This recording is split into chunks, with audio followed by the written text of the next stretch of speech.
যখনই বিশ্বের সবচেয়ে দরিদ্র দেশগুলোর কথা বলা হয় তখন প্রথম দিকে বেশিরভাগ আফ্রিকার দেশগুলোই আসে। কিন্তু সবচেয়ে অদ্ভুত বিষয় হচ্ছে আফ্রিকায় সম্পদের কোনো অভাব নেই। যেখানে এমন অনেক প্রাকৃতিক সম্পদ আছে যেগুলো বাকি দেশগুলোর জন্য স্বপ্নের মতো। যেমন খনিজ সম্পদের মধ্যে রয়েছে তেল ও প্রাকৃতিক গ্যাস, কোবাল্ট ও কপার, লোহা, ইউরেনিয়াম। প্রাকৃতিক ও বনজ সম্পদের মধ্যে রয়েছে বিখ্যাত নদী নীলনদ। এছাড়াও রয়েছে ভিক্টোরিয়া হ্রদ। এছাড়াও সৌরশক্তি এবং বায়ুশক্তিতে স্বয়ংসম্পূর্ণ পুরো আফ্রিকা মহাদেশ। তবে সবকিছু সত্ত্বেও সেখানের মানুষ দারিদ্র্যের সঙ্গে লড়াই করছে। আপনি যদি গুগল করেন আপনি দেখতে পাবেন পৃথিবীর বর্তমানে সবচেয়ে গরিব দেশ হচ্ছে দক্ষিণ সুদান, যেখানে মানুষের অবস্থা এতটাই খারাপ যে তারা $2 বেশি উপার্জন করতে সক্ষম নয়। এখানকার মানুষ প্রতিদিনই জীবন যুদ্ধে টিকে থাকার লড়াই করে যাচ্ছে। শুকনো মাটির রাস্তা, খালি পায়ে হাঁটা শিশু, দূর থেকে জল সংগ্রহ করা মা, আর কুঁড়েঘরের সামনে রান্নার ধোঁয়া, এটাই তাদের জীবনের বাস্তবতা। এবং এই অবস্থা আফ্রিকা মহাদেশের প্রায় প্রত্যেকটি দেশেরই।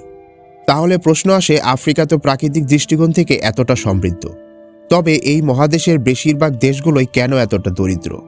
কেন সেখানকার মানুষ 2 বেলার খাবারও জোগাতে পারে না? এই ব্যাপারটা বুঝতে হলে পুরো আফ্রিকা মহাদেশের ইতিহাসটাই আমাদের জানতে হবে। বলা হয় আফ্রিকা মহাদেশ মানবজাতির উৎপত্তিস্থল এবং প্রাচীন সভ্যতার এক উজ্জ্বল কেন্দ্র। এখান থেকেই আধুনিক মানুষের যাত্রা শুরু হয়। এই মহাদেশ পৃথিবীকে দিয়েছে বিখ্যাত সভ্যতা, যেমন মিশরীয় সভ্যতা খ্রিস্টপূর্ব 3100, নীল নদের তীরে গড়ে ওঠা, যা পিরামিড, ফারাও এবং মমির জন্য বিখ্যাত। এছাড়াও রয়েছে মালি সাম্রাজ্য, 1300 শতকে মানসা মুসার নেতৃত্বে বিশ্বের ধনীতম সাম্রাজ্যের একটি হয়ে ওঠে, যা আফ্রিকাকে বাণিজ্যিক এবং সাংস্কৃতিকভাবে অনেকটাই প্রভাবিত করেছে। কিন্তু বর্তমান আফ্রিকা মহাদেশের অবস্থা পুরোপুরি ভিন্ন। আর এই অবস্থার মূল কারণ কোনো এক বিষয়ের উপর অবস্থিত নয়, বরং বেশ কয়েকটি কারণ রয়েছে যা আফ্রিকাকে দরিদ্র করে তুলেছে।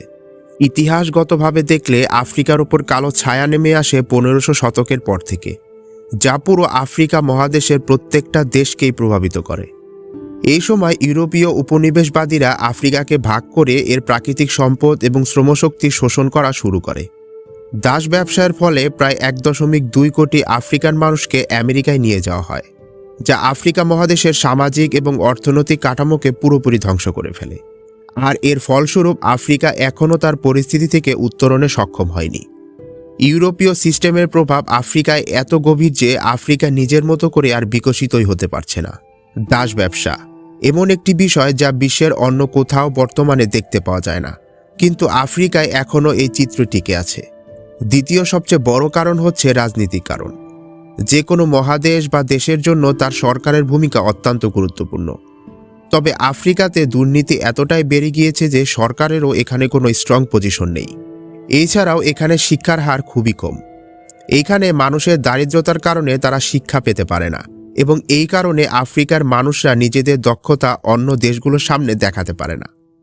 যে কোনো দেশের অর্থনৈতিক বৃদ্ধি এবং উন্নতির জন্য বিশ্ববাজারের সাথে তার সংযোগ অত্যন্ত গুরুত্বপূর্ণ, কারণ একটি বিদেশি বড় ব্যবসা ও তার প্রভাব অর্থনীতিতে অনেক উন্নতি এনে দেয়।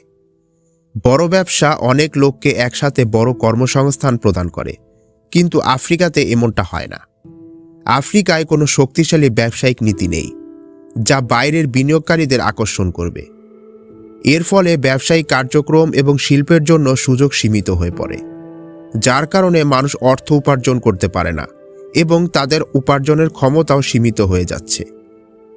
আর বাকি কিছু দেশ যারা বহির্বিশ্বের থেকে সুযোগ সুবিধা পাচ্ছে, কিন্তু তার বিনিময়ে তাদের দিতে হচ্ছে চরম মূল্য।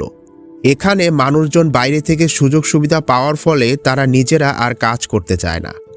মার্কিন যুক্তরাষ্ট্র এবং ইউরোপীয় দেশগুলোর কাছ থেকে সাহায্য আফ্রিকা দেশের জনগণের অর্থনৈতিক দুর্বলতাকে আরও গভীর করেছে। এখানে অনেক দেশ শুধুমাত্রই বিদেশি সাহায্যের উপর নির্ভরশীল হয়ে পড়েছে, যার ফলে সেইখানের মানুষের কাজ করার অভ্যাসও কমে গিয়েছে। আর এই অবস্থা যখন বাইরের দেশগুলো দেখছিল যে আফ্রিকার মানুষ পুরোপুরি বিদেশি সাহায্যের উপর নির্ভরশীল হয়ে পড়ছে, তখন তারা এই অবস্থার সুবিধা নিতে শুরু করলো। ধীরে ধীরে বাইরের দেশগুলো আফ্রিকার দেশগুলোতে তাদের প্রভুত্ব প্রতিষ্ঠা করলো এবং সেখানে তাদের সামরিক ক্যাম্প স্থাপন করলো। আফ্রিকা একটি প্রাকৃতিক সম্পদে ভরপুর মহাদেশ, এবং যখন বাইরের দেশগুলো তাদের সামরিক ক্যাম্প এইখানে স্থাপন করা শুরু করলো, তারা এখানকার প্রাকৃতিক সম্পদ ব্যবহারও করতে শুরু করলো। এর ফলে এখানকার প্রাকৃতিক সম্পদ আর এখানকার মানুষের উপকারে আসলো না। কিছু ক্ষেত্রে আফ্রিকার মানুষ প্রাকৃতিক সম্পদগুলো সঠিকভাবে ব্যবহারও করতে পারে না, কারণ তারা অশিক্ষিত। আফ্রিকায় অনেক খনিজ সম্পদ যেমন তামা, হীরা এবং প্লাটিনাম পাওয়া যায়। এই সম্পদের ব্যাপারে আফ্রিকার মানুষজন জানে, এবং এটাও জানে এগুলো কতটা এক্সপেন্সিভ বাইরের জগতে। কিন্তু এইগুলো কিভাবে উত্তোলন করতে হবে এবং সেগুলো ব্যবহার করার সঠিক উপায় তারা জানে না। আর এই কারণেই এই সম্পদগুলোর বেশি উপকারে আসছে অন্য দেশের মানুষের জন্য। আফ্রিকা মহাদেশের সবচেয়ে মহামারীর মতো সমস্যা হচ্ছে এখানকার জনসংখ্যা। আফ্রিকায় জনসংখ্যার সমস্যা অনেকটাই গুরুতর।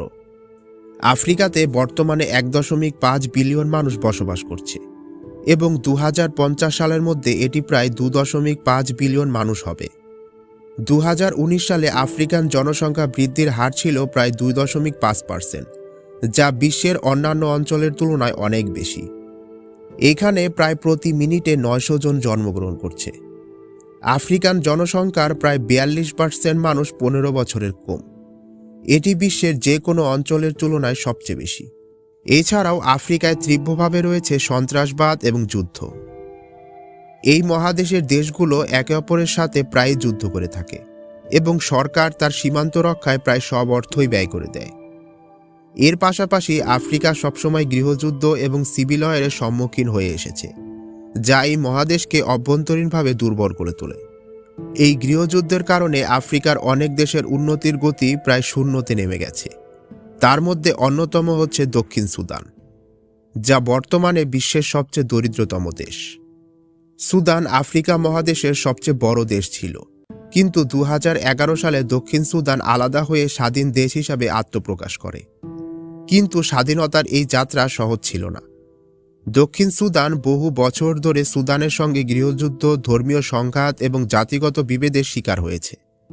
দক্ষিণ সুদানের মাটিতে প্রাকৃতিক সম্পদের প্রাচুর্য থাকা সত্ত্বেও যুদ্ধ এবং দুর্নীতির কারণে সেগুলো সঠিক ব্যবহার হয় না। তেল উত্তোলনের মাধ্যমে আয়ের সম্ভাবনা থাকলেও তা সাধারণ মানুষের জীবনযাত্রা উন্নত করতে ব্যর্থ।